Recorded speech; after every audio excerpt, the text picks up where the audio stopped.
Journalism. One of the most respected and principled jobs in the world.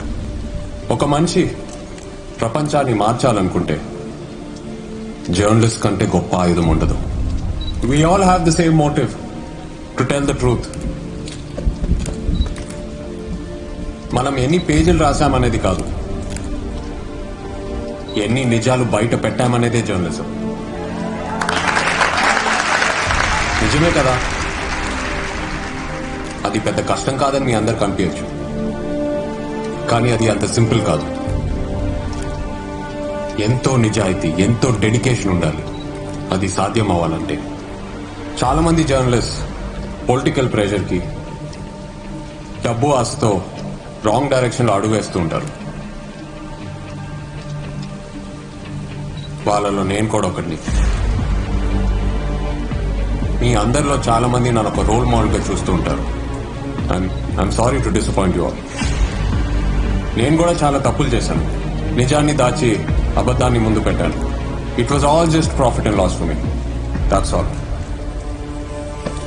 ఇవాళ నాకున్న fame, power, money, whatever it is, ఇదంతా ఇలాగే సంపాదించాను. మిమ్మల్ని అందరినీ చూస్తూ ఉంటే నాకు జర్నలిజం ఫ్యూచర్ కనిపిస్తుంది. It's in the wrong hands now. మీరే దాన్ని మార్చాలి. ప్రాణం పోయినా సరే నిజాన్ని మాత్రమే చెప్పండి. And if you can't do it, if you don't have the guts, don't be in journalism. ఇలాంటి పొలిటీషియన్స్ చాలా మంది మిమ్మల్ని కరప్ట్ చేయడానికి ట్రై చేస్తారు, బెదిరిస్తారు, డబ్బు ఆశ చూపిస్తారు, కానీ దేనికి లొంగద్దు.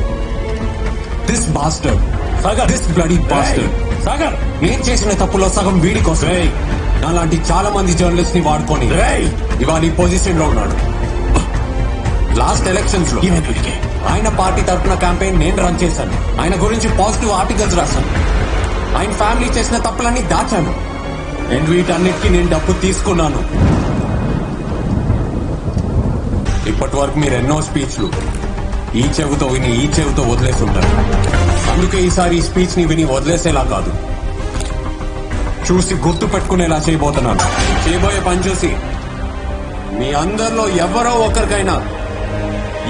ఒకరికైనా మార్పు వస్తే చాలు.